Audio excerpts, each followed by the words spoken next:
Okay, over to you, Anita. Thank you. Hello, everyone, and welcome once again to the third edition of Professional Perspectives, brought to you by Vicky, Salishma, and Anita. We welcome today Anishka Gehani, who is a name to reckon with, especially here in the Middle East, because she is the founder of Yardstick Marketing. And just a little information about her. Anishka is very passionate about building brands and has over 17 years of strategizing award winning marketing campaigns. And as I mentioned, she's the founder of Yardstick Marketing Management, which got started in the year 2012. Not just that, she's been awarded the Pioneering Woman Leadership and is also the recipient of several prestigious industrial awards from global PR associations such as the PRCA, the IPRN. And that's not all. We have more. She serves also as an advisor on the board for Middle East Vegetarian Association, the Middle East Food Forum, and Green Hope UAE. Lots of achievements and accolades to Anishka's credit, of course. And no doubt about it that Anishka's enriched experience remains undisputed in the business landscape of the UAE and her expertise in the marketing space.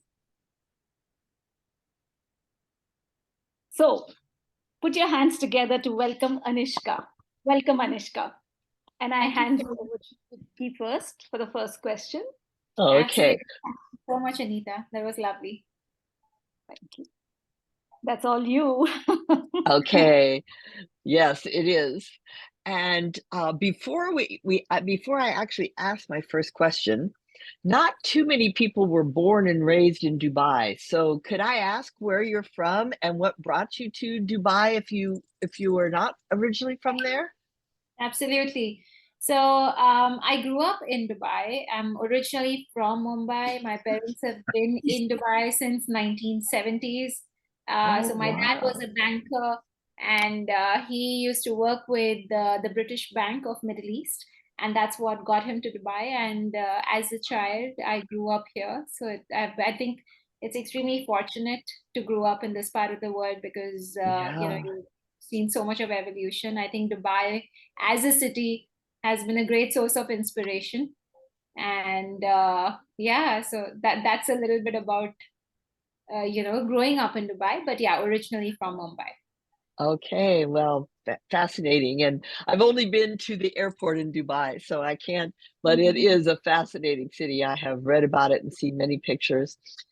Of course, my first question has to be about how you became interested in marketing, and branding these days is so talked about personally as well as commercially. So how did you develop a passion for this field?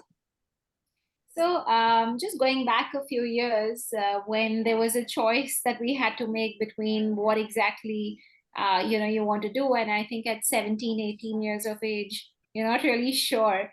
So for me, I was always sure I wanted to do business, but within business, is it finance, is it marketing? So I did try my hand at both. And I guess once I did that, I realized, no, it is marketing. That is my calling. That's essentially what gets me thinking. It gets me to be as creative as I can be, and gives me the opportunity to express myself, especially through marketing campaigns. So that's what happened. And in my university, so I studied in American College of Dubai. I decided to take marketing as majors and as my majors, and I had the opportunity to do my thesis on Cadbury at that stage, and that Oh, really got wow. me fascinated. Yes, absolutely. And just doing a little bit of research back in the day, understanding how does a brand ethos work, what really it entails to build a brand is what got me extremely excited. So that's what essentially became a huge deciding factor in what I wanted to pursue as a career. So then I decided to major in marketing. So this is what I did. And I started applying for a few jobs immediately after I graduated. And I fortunately landed up with a marketing executive role in one of the organizations which specialized in PR in those days. And this was back in 2004. And while at the agency, everything was about public relations. A lot of people in those days really never understood what public relations is. And it's and coincidentally, there was only a lot of the big global brands who used to use public relations as a tactic in order to promote themselves or position themselves. And that's where I got the opportunity to learn what exactly this field is about. And as I went into it deeper and deeper, I realized there's a lot of science that goes into building a brand. And it is it's only about ensuring that you understand who the target audience is and how exactly you need to create and curate campaigns to meet that target audience. So it started getting extremely exciting, and that's what got me into the whole journey. Well, could you like summarize some of those steps of building a brand? I mean, I know it's a science, but I would just like where did you start with somebody who is not known to becoming somebody that is known? I think it has a lot to do with the kind of brands I've worked with. So as I mentioned, one of the things back in the days was a lot of MNCs and global brands ensured they use PR as a tactic in their Okay. marketing mix. Now, when I talk about PR as a tactic, PR is one of the greatest ways in order to build a brand, purely because it's all about earned media and not paid media. So everybody understood back in the day that advertising is where you come up with creative campaigns in order to make that impression on the consumer. But when Right. it comes to PR, it's about earned media. It's about ensuring that you positively influence a media outlet in order to write positively about you or your brand. So this is where everything comes in, where we essentially look at the story. What exactly is the brand story? So it's not Ah, about yeah. So it's a lot about storytelling. So for example, if a brand today tells us that okay, we want to talk about our growth story, we essentially dive deeper into it to understand what the key messaging is and come up with a complete storyline, which is what we then go out and pitch to the media. So, in order to summarize that very quickly, what are the steps to brand building? I think one is to understand the brand itself that you're trying to build, go dive deeper into what exactly the brand stands for, what is the brand ethos, what are the values that they stand by, and what are their target audience.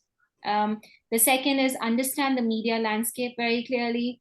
Who is it that we're communicating to, with what objective, and are we able to reach the right target audience through the media landscape that we are targeting? That's extremely important. And third, but not last but not the least, it is a long-term exercise. So it is not we work on a clear principle of repetition equates recall and builds positioning. So we always need to understand the positioning, the key messaging, and the repeated value of that particular message. So those are the three key points.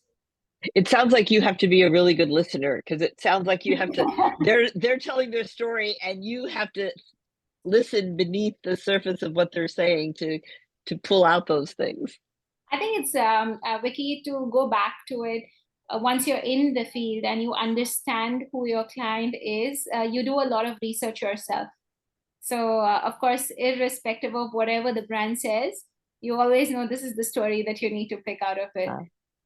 So that's where PR practitioners come into play, because the other word for PR practitioners is also spin doctors.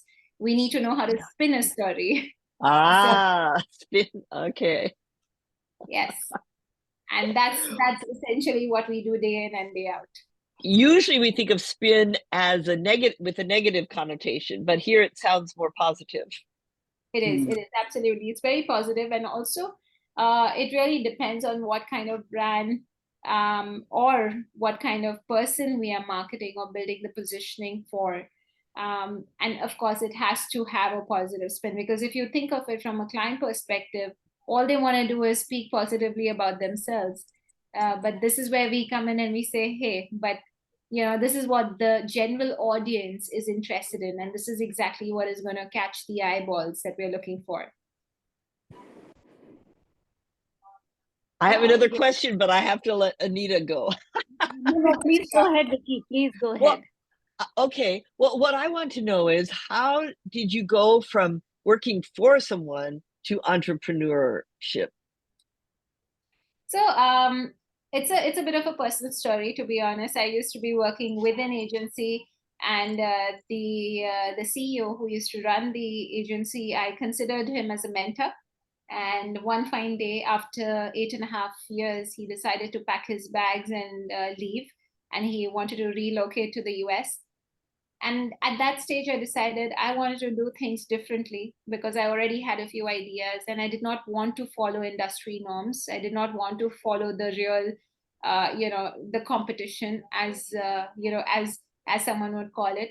I always wanted to do things my way, because I had a very clear idea on where the gaps are, and how we can make a difference. So that's the reason I decided 10 years ago I'm going to, take my leap of faith, and go into the deep end and try to figure out how we're going to do this at some stage, because you have to take that leap of faith when you want to start a business. You really don't know if it's going to be successful, if it's not, if you're going to make it, if you're not. So I think 10 years on, all I can say is yes, it's a lot of hard work for sure, but it's also a lot of faith that kept us going. That's fascinating. Go ahead, Anita. Yeah, so I'm sure definitely you would have had a lot of ups and downs as well. So as Vicky also asked, going from the wide to the specifics, what is it that really is a requirement at this stage, like throughout the process, for us to ensure that we are focused and we progress systematically and continue doing that? I personally think it's extremely important to understand, what exactly the client is looking for. So, for example, the one thing that we do before us, as we say, the customer is the king.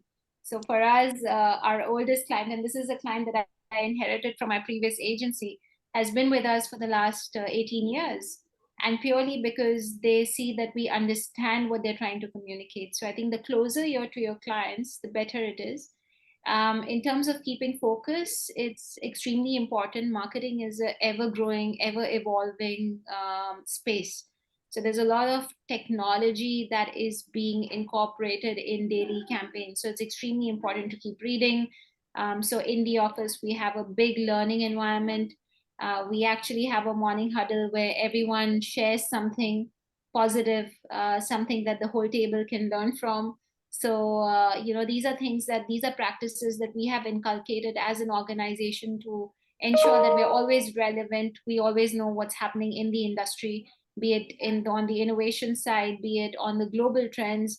It's extremely important to ensure that the team and us, we keep abreast with everything that's happening in the world, current affairs as well.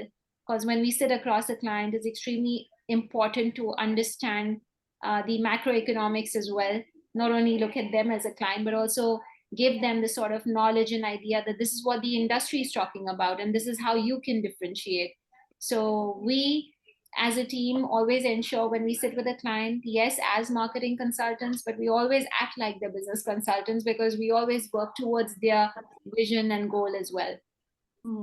Wow. So what from all your experiences has held you in good stead? I think one of the things that as the team, we've always kept our reputation very high. No matter how small or big the client is for the agency, they get a lot of importance. We always ensure that we meet the client requirements. We try to exceed them, and they become repeated clients for us. So one of the biggest things is that a lot of our clients for the agency till today are clients who are recommended to us. And and the biggest testimony to that is we don't have a sales team for the marketing agency. So we essentially, till today, all the growth we've had has been organic, and that's only because of the good work we do. And a lot of our clients, like I said, the clients are recommended by the people we work with. So be it suppliers, be it media, be it influencers, be it clients. So that's how we've grown. And I think service is key to the industry. So I would love to say we provide exceptional creative ideas and service as well. So yes. Wow. Could you talk to us a little bit about teamwork? How many employees do you have, and what are some of the dynamics that happen on your team? So in total, we've got a team of 16. We have in the office in Dubai, we've got a team of 12 who sits here. We've got 4 people who are based in India, and they essentially support us with a lot of back office work. So currently, initially, Yardstick started as a PR agency specializing in communication campaigns. But today we are an integrated marketing agency. So one of our divisions is digital and social. So that's a completely separate team. And then the other division is PR and influencer marketing. That's another team. And then we also do a lot of events which are curated for our clients. So that's another team as well. So that's how the team is split. In terms of how we bring the team together, every morning we have little practices that we inculcate as a team. So we do have our morning huddles. That's where everybody comes together. We talk about our big wins, we talk about our big tasks, and we also talk about our challenges. Now, when we talk about our challenges, this is where the team jumps in and says, hey, I can help. And that's the kind of environment and culture we've built in this team. In addition, we've got a lot of technology that we use. So we use Zoho, and Zoho essentially has helped us build stronger teams, build in more accountability for the tasks that are assigned. So I think technology has also helped us in a big way. It's really fascinating. Anita, do you have a question? Otherwise, I want to ask a personal question, if you don't mind, Anishka. Please do, please do. Please go ahead, Vicky.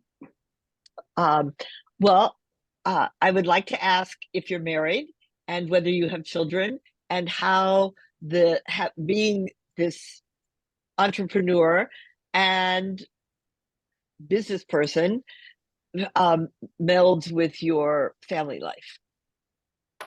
So actually, before I move on to that question, I'd also like to say I handle 2 other businesses. So marketing is one of my business. I also have a medical business, and I also am involved with the startup ecosystem. And I'll talk a little bit about the startup ecosystem because I believe a lot of your audience today, may be interested in that piece as well. So there's currently 3 different roles I play in my everyday life. And of course, my first role before the 3 roles is of a mom. I have 2 kids. My boy is going to turn 18 in March, and my daughter is 11. So yes, I have 2 kids, and yes, my husband is a medical doctor by profession. So he does what he does, and I run the businesses. Wow. Wow. Any tips about making sure that you have time for your family as well as your business?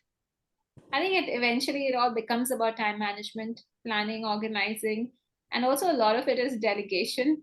Because I think we really need to realize that a lot of things we can't be doing everything ourselves. We need to have a good support team, and that's where we, I think, have successfully built teams who are very empowered and motivated, and that's what allows me to do what I do. So be it at home, I have a team of support staff who helps me looking after the family. When it comes to the businesses, I've been able to build those teams as well. So of course, and then I am involved at only a strategic level right now, and only looking at growth and expansion. Wow. Great. Anita? Yes. So looking at things from the perspective of a student who has studied different subjects, what are the steps that you would recommend? How can they go forward, and how should they pursue their career? And please add into that this idea of personal branding, because we hear so much of it these days that you have that personally you have to build your own brand, so please incorporate that into your strategies and advice to the students. Absolutely. Firstly, it's extremely important to understand your area of interest and passion, because, of course, there's a lot of things that we, especially as students, we essentially get attracted to a lot of different careers. But having said that, it's also important to understand your strengths and your weaknesses as an individual. And more than the weaknesses, I would say you should only focus on your strengths and how you can enhance and make those strengths better. So if you ask me, what is it that you need to do as a student today?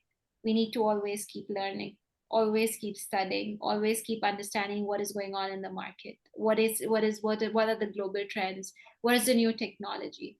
I think the more you're able to study and invest in yourself, the better prospects are in terms of not prospects, but also the understanding towards a subject. Because with all due respect, that's only that much that a school or a university can teach you. My second tip is always do internships, because on-job, on-site learning is completely different. And this is where you're able to apply a lot of your classroom knowledge into the real world practice. And this is exactly what I encourage children. And we take in a lot of interns as a marketing agency. And this is where we always tell people, you need to come in, and especially the students, come in, try digital, try social, try PR, try influencers, try an event, and then find your passion. Because even within the marketing space, there's so many different areas of potential growth. So the more you enjoy something, the better you should get at it. So the internship is going to enable a student to understand their areas of strength, which of course they need to further enhance, develop. My third thing is again about personal branding. No matter who you are, what stage you are of your life, you should have a LinkedIn profile. And this is where you should update your LinkedIn profile very consistently, very constantly, because the world is watching LinkedIn, especially. And at least for an employer as well, it has become a huge part of a reference check. So we would essentially go on to LinkedIn and then to Google and understand who the person is, and what exactly how the person positions himself or herself in the digital world. So, so we have to be very conscious, very aware, and very strategic where it comes to building your personal brand online. So a good sort of reference point is always keep doing a Google search as to when you type your name on Google, what appears. Be it the images, be it the articles, or be it a blog. That's, by the way, when I go back to the personal branding subject, I think it's great if anyone enjoys writing a blog to come up with a nice WordPress website and start writing, because that is essentially a huge skill set that employers are looking for as well. How do you brand yourself personally? What is it apart from your curriculum and your academics that you spend time on? What is the passion project? So this is where you should have a passion project. If nothing, if there's this, you should always look at volunteering into different places. What are the social organizations that you can get involved in? A lot of volunteering opportunities are out there. So always keep an open mind and always explore those, and keep involving yourself with a lot of communities and people.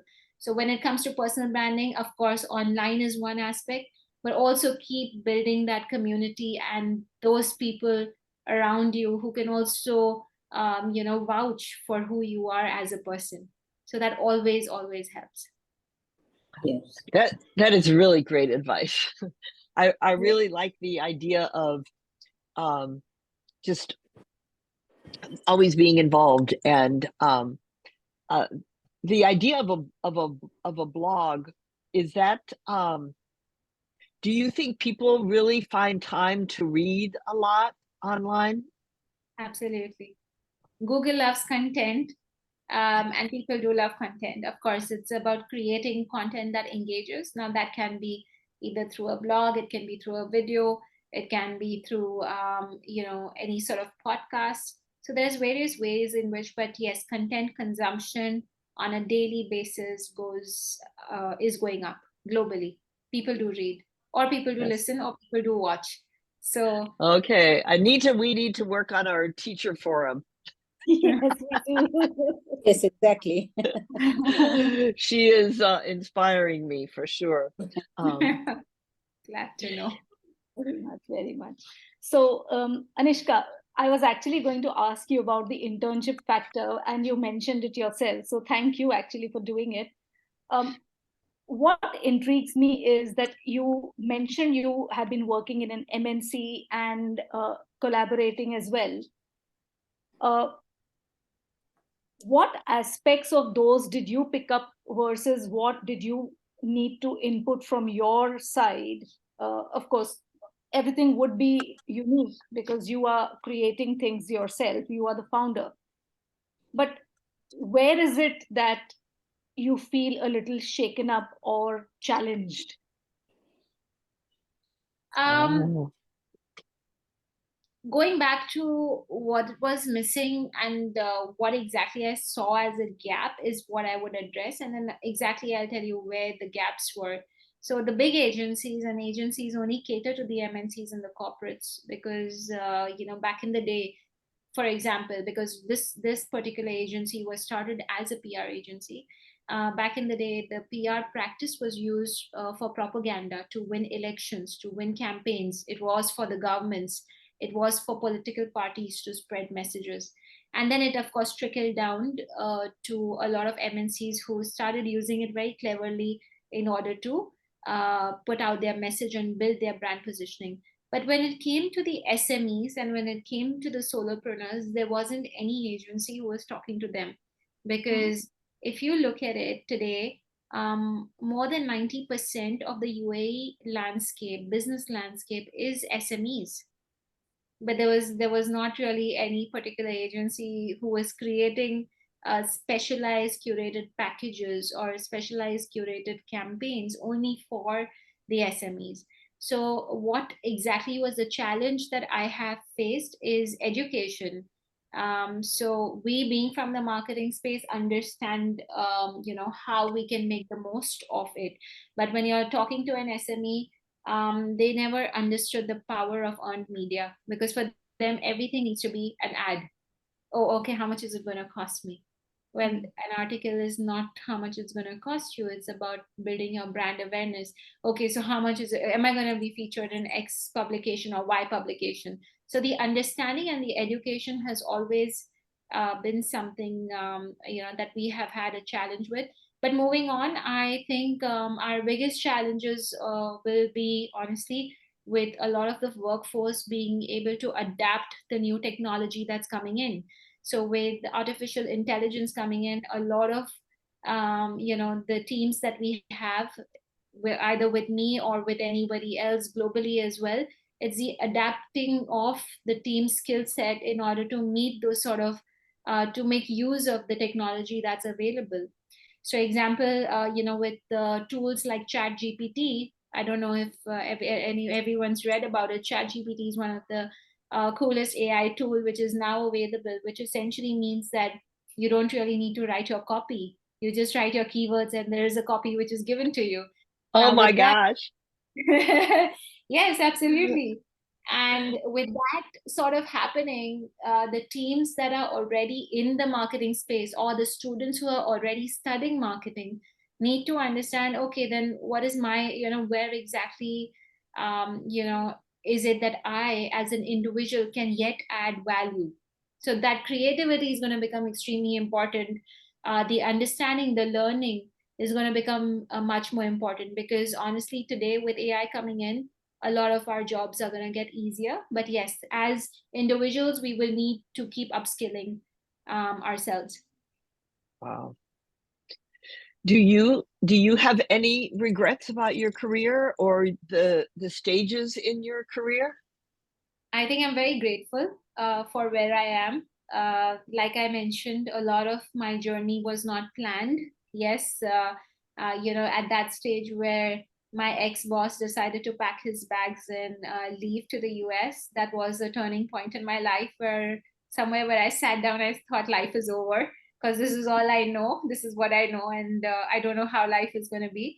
But like I said, the fact that I know what I do and I enjoy what I do and I think I'm great at what I do, that just that personal self-belief is what has taken us this far.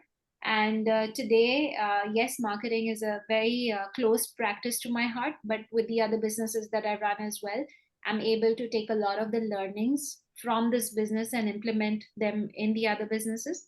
So the question is, so actually the answer is no regrets. If I had to redo everything, I would do it exactly the same way. Wow, that's great. And what about language? This is the SJC Language Center. We're all about multilingualism and connecting with people through language. Is English the only language you use, or do you use other languages? So all our campaigns, all our marketing campaigns, because we sit in Dubai, are bilingual. So we use Arabic and English, and that's a very big part. In addition, we also work with India as a market, and over there we would, translate our copies into various different languages because purely that's the nature of India. If you're looking at different parts, we would localize the messaging according to the geography that we are working in. So yes, languages are a big part because we personally have seen that having an exponential effect on the target audience as well. Yes. So India, UAE, where else? So we do India. So from the Dubai office, so in India we've got our teams, and that's where all the Indian work happens. But from the Dubai office, we look after GCC as a region, and we are also partners, affiliated partners to international PR agencies network called the IPRN, which essentially gives us access to 50 countries. So, for example, if somebody wants to run a campaign in Singapore, in Hong Kong, in the US, UK, we're able to commission an on-ground local agency in order to run those campaigns. Okay. That's great. Oh, yes. Anita, any more questions before we open it up to our audience? Vicky, of course, asked you about any regrets, but do you get time for yourself per se, your own self? Family, yes, of course, work, yes, but your Me own time. Me time. me time. Me time, So- yeah. Yes, I do. I do a lot of, so I wake up at 4:30 every morning, and from 4:30 to 7 is the time I use for myself. And that's where a lot of priming is done, a lot of journaling is done. I also exercise in the morning. So, and then from 7 onwards, it's the time which is dedicated to the kids, followed by work. And then I have a very strict working routine. So in terms of the weekends, yes, that's a time, I would take 2 hours on a Saturday and 2 hours on a Sunday just as me time. Now that me time is reading time or anything that I like doing. And then there's a lot of family time as well. That is, so I'm very clear about Saturdays and Sundays. The weekends are very precious, and I make sure I make the most of my time on the weekends. But even on a weekly basis, thankfully, with the kind of work I do, I am able to work remotely and from anywhere and everywhere. So when the kids need me in school, I am at school, and that's just about planning. Because yeah, it's very important to ensure the balance is maintained. So yes, Yeah. it's very easy, and it's all about time management. One of the great tools to use if anyone's looking at mastering time management is Stephen Covey's 4 quadrants. If you look it up on Google, You should be able to find it Yeah, out. and I use it when I'm teaching English for employability. I always use that quadrant. It's fantastic. It really helps you put thoughts together and ensure you're spending your time on the right stuff always. Yes. One more question for me, and then I'm going to open it up because I know that there's probably people so eager to ask you questions. But because I asked about regrets, I also want to ask you, are there any really, boy, I'm really glad I did that moment. I'm so glad I did that. I think, yeah, so when this whole, situation happened with my ex-employer, where I was, thinking, okay, should I go back and look for, a job at another agency? And I'm glad I did go for a couple of interviews. And when I got interviewed, I just knew that this wasn't right. So I think the fact that I decided to start my own business is something I'm extremely proud of. I think I made the right decision. So Okay, great. All right, I'm going to remove this spotlight here. Just One question so for me, please. Just yes, one last question. Oh yes, Anita, go ahead. Go ahead.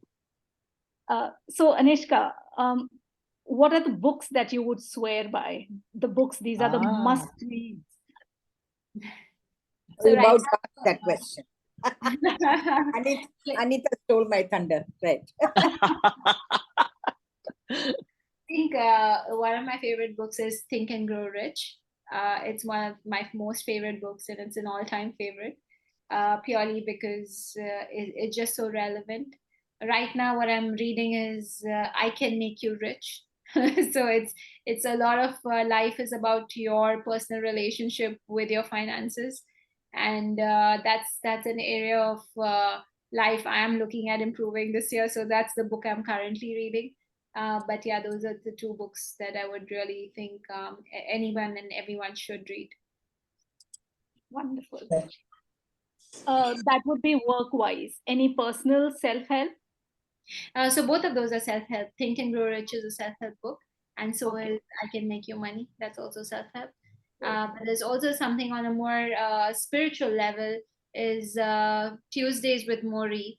I don't know if anyone's read that book, but it's one of the most brilliant books written. Yes, and that actually gives a lot of perspective to life and why we do what we do. Yes, absolutely. One of the books that I must share that even I can swear by. Yes. Yes, certainly. Thanks a lot. That is wonderful. And I think now we are up for everyone to pitch in their questions. Sure. Yes, you can either raise your hand, you can put your question in the chat if your audio is not working, or you can just unmute yourself and ask your question. Nalini, I don't know what happened to your video, but anyway, so open for questions.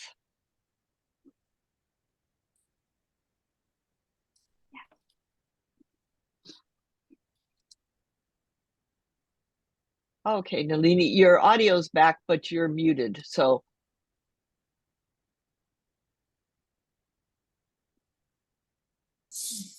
Okay. there you go. Yeah. There you go. Anishka, I can't see Anishka on the screen. She's here. I don't know why. Maybe something happened to your video a little while ago. I don't know what, but anyway, Anishka's here. Yeah. Can you hear me, Anishka? I can, absolutely. Yeah, you received a lot of awards. You got you were awarded the Pioneering Woman Leadership Award and other several other prestigious awards. Is there any award which you would love to get, and which you haven't got as yet? Good question. I think going back to the question, in terms of awards, they have just come along the way, to be very honest. I have been nominated by those committees. I haven't ever applied for a nomination. So winning awards is important, but I think overall it's really important to do good work. So going back to your question, is there an award I'd like to win? I've never really thought about it because I've never worked for the awards. I've only worked for my clients because I just want to always make sure that I'm honest and true to what I do. But yes, if it's an aspiration, then absolutely, like the Forbes is something that I would always aspire, to be on that list someday. Great. Amen. And as they say, inshallah over here. Inshallah. It's all about positive manifestations. Yes. So, I hope you do get that award. thank you for asking me the question and for me putting it out to the universe now. All right, we have one question in the chat. What is one thing you suggest students or that you want to tell them? They might have missed your advice earlier, so you're welcome to repeat it though. So we have it highlighted here. What is one thing that you want to tell the students? Get as much as hands-on experience through internships. Always ensure you're always interning at a place. And it's always nice now with the COVID behind us and the pandemic behind us, if there is a possibility to actually do a physical internship where you are able to walk into an office environment. There's so many different things you would learn, just how to conduct yourself, how to dress up, how to show up on time, how to be punctual, how to communicate, how to write an email. All of these things really make a huge difference. And it is also going to help you shape up your work personality. And that's so important. I think the youngest intern I have had has been 8 years old, and she was extremely nice when she came in, and she took back 4 5 good learnings from this organization as well. And that internship was only 1 week, but that consistency for 1 week, she went back a completely different person. So Wow. And that's where I say age is, of course, one of the reasons we say, okay, am I too young, am I too old? Yes. You're never too old to learn, or you're never too young to start. So Yes, yes, Manish. Greeting of the day, ma'am. Actually, I have also similar question. Most of the students have plan or idea to do business, but they are lacking to take first step. What suggestion will you recommend of them? So business requires a lot of dedication, hard work, but more than all of this, it also requires a good idea. Is there something that you are attempting to do which is different from the rest of the world? Or what exactly is the differentiation? What exactly do you feel deeply and passionately about? Because that is extremely important, more than the resources. uh, you know so you need to really understand, is this an idea that you would like to spend some time, effort, energy on? And now with a lot of support system that has been put in towards startups, especially because there's a lot of belief around the startups in the world right now, because all new ideas come from young enthusiastic youth. And a lot of them, especially when it comes to tech, how can tech make our life easier? If there is a groundbreaking idea which you totally believe in, and you have a business plan, you go out there, you can totally make it happen. Because there are startup accelerators and incubators who only help you achieve everything that you have dreamt of. So they essentially help you structure and shape up that entire business plan. So firstly, you need to have the passion and the conviction in order to go ahead. I heard about like an incubator type place once, that they actually help you come in and try to develop your idea. So absolutely. So it's very important right now. Even a lot of universities are incubating startups. So if you do have an idea and if you are associated to a university, a lot of support is provided by the university in order to just validate your particular idea. And that's happening even in schools now. So there's a lot of entrepreneurship being inculcated as a part of the curriculum. Yes, there are certain subjects that you need to understand very well, be it numbers, be it product market fit, because a lot of times there is no product market fit. So you would think this is a brilliant idea, but then you really need to understand, is there a market for the product? So the product market fit is extremely important. And this is where you can actually seek out a lot of mentors in that particular space. And there are people who are willing to help and support in order to understand and help you through this entire journey. So if you think that you have a good idea for a startup, the easiest and the first thing you should do is get your mentors on board. Great. Any other questions?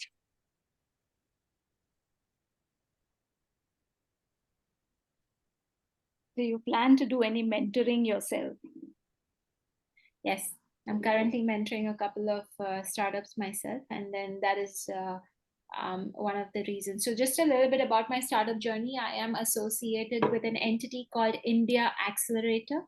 So if you take that down, if anybody would be interested, India Accelerator is one of, has won the best Indian Accelerator Award by the government of India last year. My role is to establish India Accelerator in the UAE. So just last week, in fact, on Friday, we have inaugurated our office, our physical office in Wow. UAE. Yes. And this is where, so it's in Dera, very close to the clock tower, which is one of the iconic buildings.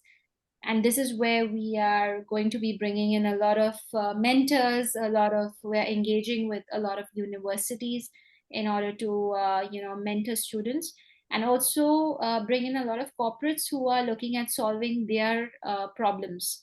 So our role will be essentially to facilitate the whole matchmaking between a corporate and an entrepreneur, and see how we can essentially build this entire journey and ecosystem.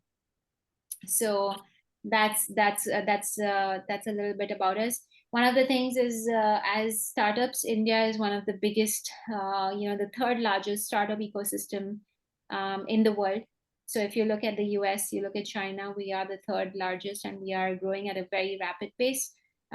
So yes, it's a great space. If anyone's looking at starting a business, you should get involved in and start understanding and watching this space as well, reading as much news as you can. Is this the eco business that you wanted to tell us about? So this Or is was the it Startup something else? Accelerator Incubator. This is the one. Yes.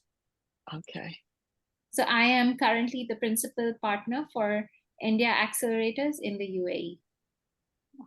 Did everybody catch that? India We're Accelerator. honored. Wow.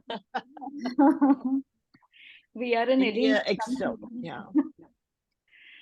One more question. Since you've been working with several countries, which country is an absolute delight to work with? Honestly, this is where we sit. So I would love to say UAE, and UAE is home. And I think the sort of progressive vision that the country has had, it's given a lot of opportunities, and there's a lot more potential. So if you look at UAE, this year is going to be hosting one of the biggest sustainability events, COP28, and that's what the whole country is gearing towards. So sustainability becoming a global, subject. The UAE is actually leading the way. So I would say UAE has been one of the best places to work in where it comes to everything, to be honest, because we really have led the way in the last 2 years and 3 years, and we continue to do that at a very consistent pace. Home ground, I would say. Home turf. Yeah. Especially for your business. Fascinating. That's where you started. Absolutely. And likewise, every market's quite different. So if you look at India, it's completely great. It's one of the heavens for startups. So anyone who's looking at getting into the startup space, this is where you're going to find a lot of support for sure. Because we have over 4,000 accelerators already in India. So there is a huge number. Whoa. And growing number as well. Phenomenal. Just fascinating and inspiring. Thank you so much. We have time for one last question, if there is one.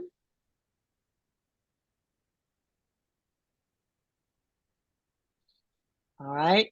If you all would be so kind as to turn your video on, we would love to have just a photo with Anishka for our website. And to send to her as a thank you. Irene, nice to see you. You didn't ask any questions. Okay. All right, I shall just count to 3.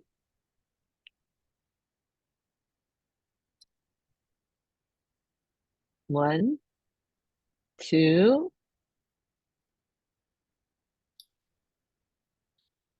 Wait, just a moment. There's okay. 3. Oh, the reason was because there was some, I only muted you because there was some noise, but then I asked everyone that had a question to unmute themselves. So I apologize. Did you have a question that you didn't get to ask, Irene? It's okay. I just wasn't able to unmute myself until now. I'm just Oh, no. No, it's okay. You know, I've missed out on so much that you guys are doing today. We had a holiday, so I'm home at 5:30 and I was so excited, but I'm so fascinated by Anishka. You know, I was trying Yes. all the if you see behind her, she has all these certificates on her wall or awards, and I wasn't able to zoom in. So impressed, really. Really, Thank you you've so given me much. so Yes. much to take back to my students I teach a B.Ed college, and we're learning, about entrepreneurial pedagogy, and what a luck. Yes. So, Yes, yeah, and there will congratulations. the entire interview will be on YouTube as well as a 10-minute excerpt. My husband will do that within the next day or 2, and we'll send that out. And so it's wonderful to have both teachers and students here. Thank you all so much for coming. We don't want to overstay our welcome into your life, Anishka. Once again, thank you so much for the opportunity. I think it's equally enjoyable to share, and I hope there's something that everyone's taken out of this session. If there is any questions, if there's any way in which you would like to reach out to me, please do feel free to do so. I am available on LinkedIn as well, and then you do have my email address. So would love to connect with anyone who is looking for any sort of guidance or support. Wow, that's very kind and generous of you. Thank you. And I'm sure someone or the other will definitely benefit when they reach out to you. Thank you. Yes. Thank you. All right. Thank you, Vicky. Thank you all. Thank you. Farewell. Have Bye. a good rest of the holiday and a good week ahead. Thank you so much. Same to you. Thanks. And wishing everyone a happy new year. Thanks. Happy New Thank you. Thank you all. Thank you, ma'am. You too, ma'am. Thank you. Bye-bye. Thank you, ma'am.